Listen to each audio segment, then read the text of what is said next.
دیارە قەدەری ئێوەی بەڕێز وایە کە مامەڵەتان لەگەڵ دینار و درا و زێڕ و ئاڵتۆ نابێت چکۆنی کە من ئەزانم بابەتەکە بۆ ئەو بەڕێزانن کە ئیشی زەرەنگەری ئەکەن لەگەڵ ئەو برا بەڕێزانی کە ئیشی بازاری دۆلارەکە ئەکەن لە بەرەو من هەوڵەدەم کۆی قسەکانم لەم سنوورە نەترازێ.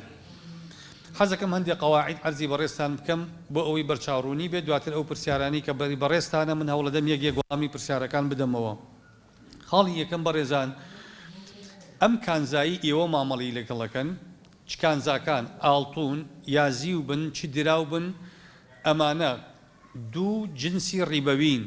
واتە ئەمانە تایبەتن لە نێوان هەموو کاڵا بازرگانیەکانی ترە بەس ئەم دوانە ڕیبا دروست ئەەکەن. یعنی ئەگەر جەنابەت قوماش فرۆشبی ئەگەر جەنابەت کاڵای بازرگانی بیناسازی بفرۆشی ئەگەر جەنابەت کەلوپەلی ناوماڵ بفرۆشی ئەگەر جەنابەت بۆ نمونە جلو بەرگی پیاوانی ئافرەتان بفرۆشی هیچ کام لەمانە جنسی ڕیبەوی نین. ئێوە قەدەری خوا وایە تەعامل لەگەڵ هەستیارترین کاڵا ئەکەن لە ڕووی شەرع و ئابووری ئیسلامی و حتا ئابووریە سەردەمیەکانیشەوە کە مامەڵەتان لەگەڵ ئاڵتون و زی و دراوایە. لەبەرەوە جەنابتان لەوە تێبگەن کە ئەم دوو کاڵای ڕیبەوین لە ئەساسە عنی لە ئەساسە ئەمانە بێ ئینسان بە حەزەر مامەڵەیان لەگەڵا بکە. خاڵی دووەم عیلەت واتە هۆکاری بوون بە ڕیبەوی ئەمانە کە ئەمانە سویان تیا دروست ئەبێ لەبەر ئەوەی ئەمانە لەوەتەی هەن و بە درێژایی مێژوو و لە ئێستا و لە داهاتوویشە ئەمانە نرخن بۆ کاڵاکان واتە ئەمانە دراون عیلەت تایە ثەمەنیەتە. لەبەر ئەوە ئاڵتون و زیو و هەر دراوێکی تر کە ئەمڕۆ بوونیان هەیە باشە لە دۆلار لە تمەن لە ڕیاڵ لە یەن لە فرانک لە جونەی ئوسترلینی لە هەر دراوێکی تر لە یۆرۆ هەموو ئەمانە هەتا قیامەت هەر دراوێکی کە دروست بێ هەمان مامەڵی ئاڵتون و زیوی لەگەڵا ئەکرێ و بە هەمان قەواعیدی ئاڵتون و زیو تەعامولەکە و هەمان پێوەر و پێودانگەکان پێوانی بۆ ئەکرێ ئەو دراوانی کە دروست ئەبن چونکە عیلەت تایە وەکو عەرزم کردن ثەمەنیەتە. کەوا بێ مادەم عیلەت ثەمەنیەتە دوو جۆر ڕیبامان هەیە کە پێی ئەوتێ ڕیبای بەیع واتە سووی کڕین و فرۆشتن مامەڵەکردن لەگەڵ ئەم کاڵایانە هەردوو جۆر ڕیباکە دروست ئەکا. ڕیبایەکیان کە ئێمە پێی ئەڵێن ڕیبای فەضل واتە ڕیبای زیادە، ڕیبایەکیان کە پێی ئەڵێن ڕیبای نەسیئە واتە ڕیبای دواکەوتنی یەکێک لە کاڵاکان. جۆری یەکەم لە ڕیبا کە ڕیبای فەضڵە برایانی بەڕێز واتە ئەگەر هاتوو من ئاڵتونێکم بە ئاڵتونێک گۆڕیەوە لای جەنابەت ئاڵتون و ئاڵتون جنس و سنفیان یەکە هەردووکیان ئاڵتونن باشە و لە عیلەی ثەمەنیەتیشە یەک جنسن کە ئاڵتونم بە ئاڵتون گۆڕیەوە لای بەڕێزێت ئەبێ هەردوو ئاڵتونەکە کێشانە و پێوانەیان وەک یەک بێ ئەگەرچی عیارەکەیشان جیاواز بێ. یعنی ئەگەر بۆ نمونە من ئاڵتونێکی عیارە 21م لە جەنابەت کڕی کە ئاڵتونەکە 10 غرامە کە 2 مسقاڵەکە تقریبەن باشە من ئاڵتونێکی ترم هەیە ئەی گۆڕمەوە لەگەڵ تۆ ئاڵتونەکەی من عیاری هەژدەیە شەرع جیاوازی عیارەکان کە 21 و هەژدەیە ناخوێنێتەوە شەرع کێشانەی ئاڵتونەکان نەخوێنێتەوە ڕاستە ئاڵتونی عیارە هەژدەکە چڕی ئاڵتون چڕی مادەی ئاڵتون لەم کاڵایە ناکەمترە بەڵام شەرع حساب بۆ ئەمە ناکە شەرع حساب بۆ وەزنیانەکە. لەبەرەوە پێغەمبەری خوا صلی الله عليه وسلم لە حەدیثەکەیە کە باسەکە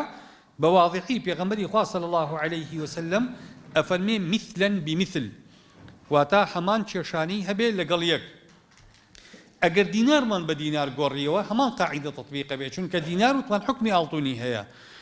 ئەگەر من بە 25,000 دیناری یا 50,000 دیناری 50,000 دینارمدا بە بەڕێزت تۆ 50,000 دیناری بە هەزاری دیا بە من دروست نییە تۆ 51,000 بی بە من لە بەرەوەی پارەکەی تۆ تا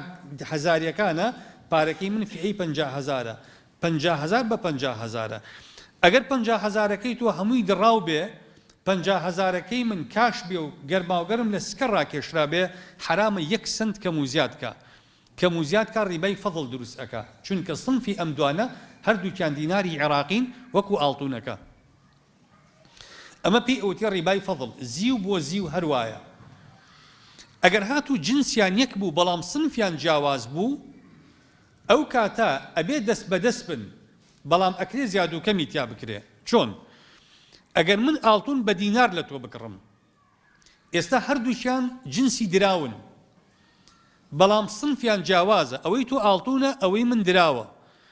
ئێستا دروستە کەم و زیاد بەرز و نزم بکەن ڕێژەکانیان، بەڵام ئەبێ هەردوو کاڵاکە لە مەجلیسی گرێبەستەکەیە ئامادە بن. واتە من دروستە ئاڵتون لە تۆ بکڕم،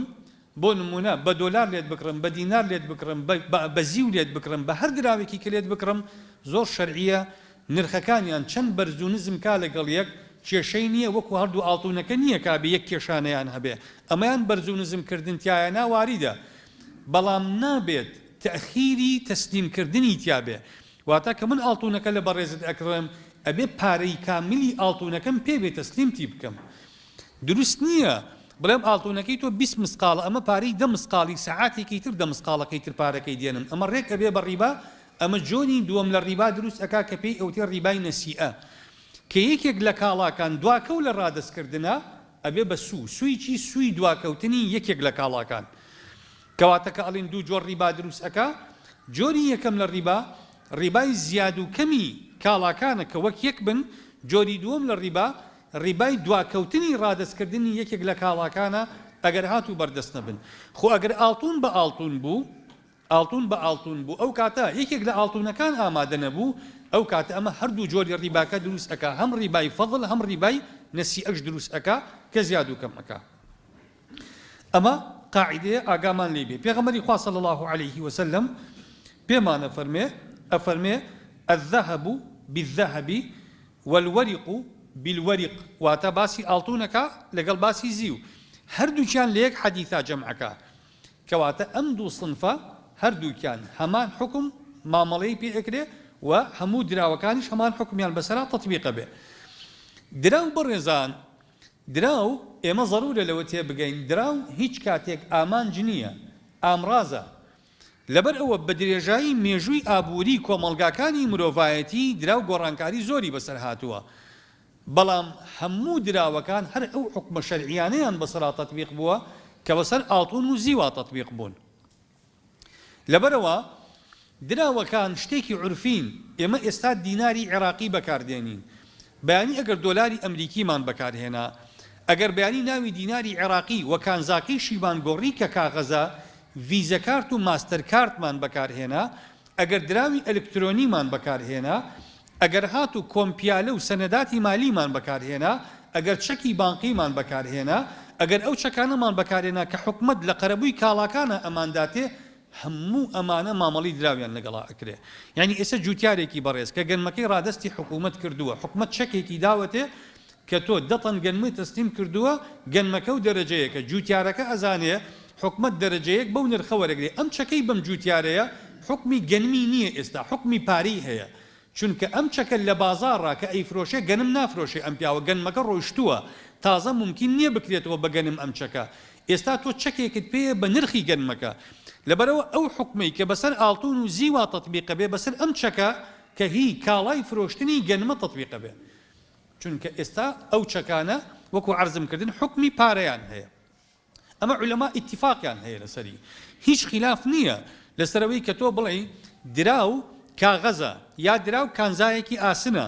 بڵێ ئەمە بۆچی وەکو ئاڵتون مامەلەی لەگەڵا ئەکرێ، خۆ کانزاکەی ئاڵتون نیە. ئەمە بە هەمان ڕێژەی ئاڵتون و زیو، بە هەمان ڕۆڵی ئاڵتون و زیو ئامرازێکە بۆ گەیشتن بە ئامانجێک کە ئاڵتون و زیو ئەیکەن، و ئەمە قەرەبوو یا بارتەقای هاوسەنگی ئاڵتون و زیوەکە ئەم دراوانەیە مامەڵی پێکرێ. ئێستا بەعزێ خەڵک بۆ نمونە کابرا 10 وەرەقی پێیە، ئەڵێ وەڵام من چیلۆیە ئاڵتونم لە بۆرسە کڕیوە. ئاخر موسڵمان شیلۆیە ئاڵتون بای 4 دەفتەرە چۆن بە 10 وەرەقە کڕا؟ چێپی فرۆشتی؟ طبعا بازاری بۆرسا بازارێکە گوێ بە ڕیبا نادا برایانی بەڕێز، وەک ئێوە نییە گوێ بە پێودانگی شەرع بدا. بازاری بۆرسا بە شوێن پارە و بە شوێن ڕەسمالە ئەگەڕێ، بە شوێن قازانج و ڕێبحا ئەگەڕێ. من ئەچم 10 وەرەقی ئەدەمێ، لە شاشەکەیە ئەنووسێت دکتۆر خالید لە بەرواری ئەوەی چیلۆیە ئاڵتونی کڕیوە، لە شاشەکە ئەکرێ بە ناوی منەوە، بەس با من داوای وەرگرتنی ئاڵتونەکە بکەم، بزانم بۆرسا ئیدا بە من، بزانم ئەی خاتە سەر ڕقم حسابەکەی من، بزانم ئامادەی تەسلیمی وەکیلەکەمی بکەن، نایکات چۆن چیلۆیە ئاڵتون بە 10 وەرەقە تەسلیمەکە، کوا متمانە لە بینی من و ئەو هەر نامناسی ئەستن من کێم. دوایش کە ئەم ئاڵتونە نرخەکەی تا دەوەرەقە بۆرسە چاوەڕێەکە لە دەوەرەقە زیاتر بشکی ئاڵتونەکە فرۆشێتەوە لەسەر ناوی من لای ئەبا بۆرسە بەم شێوازە ئەکرێ 1 کیلۆ ئاڵتون وەکو کوڕی سێو لە باخەڵمان لێ ئەکا 1 کیلۆ ئاڵتون ئەکا بە ناوی هەمومانەوە هەمومانێکی دەوەرەقەمان داوە و وتومانێکی کیلۆی ئاڵتونمان هەیە لە کاتێکا بۆرسە هەر 1 کیلۆ ئاڵتونی تایە ئەساسەن بەس داوێتی بە هەمومان بۆ چونکە ئەو لە بیدایەتی مامەڵەکە پێیگوتوین مافتان نییە داوای وەرگرتنی ئاڵتونەکە بکەن ئێوە بەس بۆتان هەیە بازرگانی سوود لە بەرز و نزمکردنی نرخی ئاڵتونەکە وەرگرن کەواتە ئەکرێ 1 کیلۆ ئاڵتون بفرۆشێ بە 1000 کەس ئەو کاتە ئەو لە جاتی ئەوەی 4 دەفتەری بەم کیلۆ ئاڵتونە وەرگرتە بێ 40 دەفتەریش بۆ کیلۆ ئاڵتونە پەیا ئەکا خەڵکی پێ هەڵەقەڵەتێنن ئەمە شەرعی نییە بۆ چونکە یەکەم پارەکەی کە من داومە بەدەلی بەرامبەر کە ئاڵتونەکەیە وجودی نییە ڕاستە تۆڵی کراوە بەناومەوە کردن بەناوەوە بەڕێزان وەرەقا نووسینی سەر کاغەز قیمەتی نییە لە شەرعا من چەکێکی بانقی ئەفرۆشم بە تۆ بەس ڕەسیدی نییە پێش دەڵێم بەبێ ڕەسیدەی فرۆشم کەواتە من کاغەزێکی سپین پێ فرۆشتووی چەکی بێ ڕەسید قیمەتی چییە جەریمەیە قانونن بۆیە خۆشەویستان ئەم معاملەی لە بۆرسا ئەکرێ بە ناوی بازرگانی ئاڵتونەوە بە هیچ شێوازێک معاملەیەکی شەرعی نییە و هیچ حکمێکی شەرعی لە غەیری ڕیبا نەبێ بەسەر یا تەطبیق نابێ خۆتانی لێ بە دوور بگرن ئێوە ئەزانن کە ئاڵتون بەم شێوازە هەڕەمەکیە مامەڵی پێوە ناکرێت کاڵایەکی بە نرخە خەڵک چۆن دێ بەڕێزی وا هەیە بەم نەڵێ وەڵام من 50 وەرەقەم داوە 4 کیلۆ ئاڵتونم کڕیوە لە بۆرسا بای ئەو 4 کیلۆ ئاڵتونی تۆ بای 16 دەفتەرە چۆن بە 50 وەرەقە تۆ کڕیوتە ئەمە خۆ هەڵخەڵەتاندنە بڵێ من ئاڵتونم کڕیوە بەم پارەیە لەبەرەوە ئەوە شەرعی نییە بەڕێزان هەندێک معاملات بێمە سەر مەسەلەی بازاری دۆلار و بازاری دینارەکە ئەو پرسیارانی کە هەن لەو بارەیە بەڕێزان ئەوەیە مامەڵەکردن گۆڕینەوەی دراو بە قەرز بە هیچ شێوازێک بەڕێزان گۆڕینەوەی دراو بە قەرز شەرعی نییە ئەگەر بۆ نیو سەعات بێ بۆ 10 دقە بێ من کە پارەیەکم لە تۆ کڕیوە لە بازاری دۆلارەکە حکمی ئاڵتونی هەیە چۆن وتمان فرۆشتنی ئاڵتون بە قەرز دروست نییە فرۆشتنی پارەش بە قەرز دروست نییە پارەکەی کە هەرچی بێ پارە ئەبێت دەست بەدەست بێ مەسەرەن دەفتەرێک دۆلارم لێ کڕیوی مەفروزە بەو پارەیە کە تۆ دۆلارەکەی من بەچی لێم کڕیوی بە تمەن بە یۆرۆ بە ڕینکێت بەسەرەن بەچی لێم کڕیوی مەفروزە پارەکەم حازر بێت تەسلیم تیکەم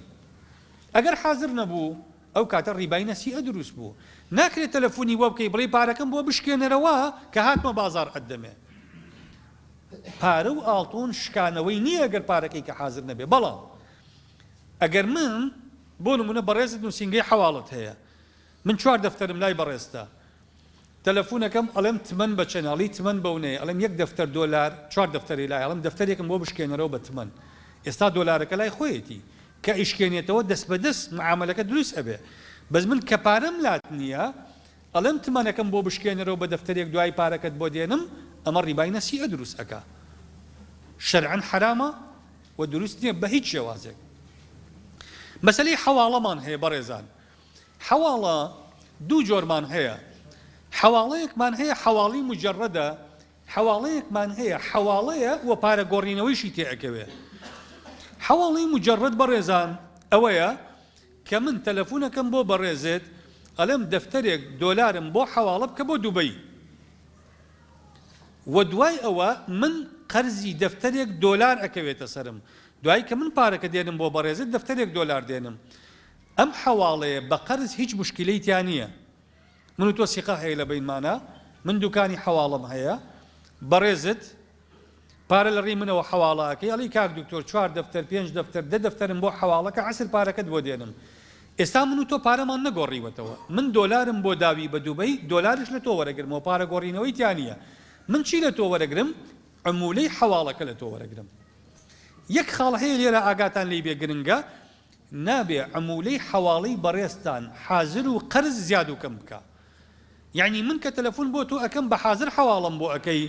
ئەڵی دەفتەری بە 10 دۆلار بۆ دەکەم بەڵام جەلامی مامۆستا جەمال کە تەلەفۆنێ بۆ ئەکا لێ پارەکەم حازر نییە لی بە 15 دۆلاری کەم کەواتە ئەم 5 دۆلارە لە مقابلی قەرزەکەیایە ئێمەش ئەڵێن هەر قەرزێک نەفع ڕابکێشێ بێ بە ڕیبا ئەبێ جەنابتان عمولەی حەواڵە حازر و قەرزتان وەک یەک بێ کەم و زیاد نەکا ئەمە ئەگەر حەواڵەکە مجەڕەد بوو ئەگەر حەواڵە و سەرف بوو من تەلەفۆنەکەم بۆ بەڕێزت ئەڵێم دەفتەرێ دۆلارم بۆ ئێران بۆ حەواڵە بکە بە تمەن ئەمە حەواڵە نییە ئەمە هەم حەواڵەیە هەم تۆ دەفتەرە دۆلارەکە بۆ من ئەگۆڕی بە تمەن ئەمە ناکرێ بە قرز بێ بەڕێزان بە هیچ شێوازێک بۆ چونکە من وەکو ئەو وایە تمەنەکە لە تۆ ئەکڕم تۆ دۆلار حەواڵە ناکەی من تمەنم لە تۆ کڕیوە دوای ئەڵی کاک دکتۆرجان دەفتەرە دۆلارەکەی تۆ ئەوەنە تمەنی کردووە تۆ تمەنی پێفرۆشتم لە کاتێکا دۆلارەکەی من حازر نەبووە ئەنجا تمەنەکەت حەواڵە کردووە ئەمە دوو معاملەیە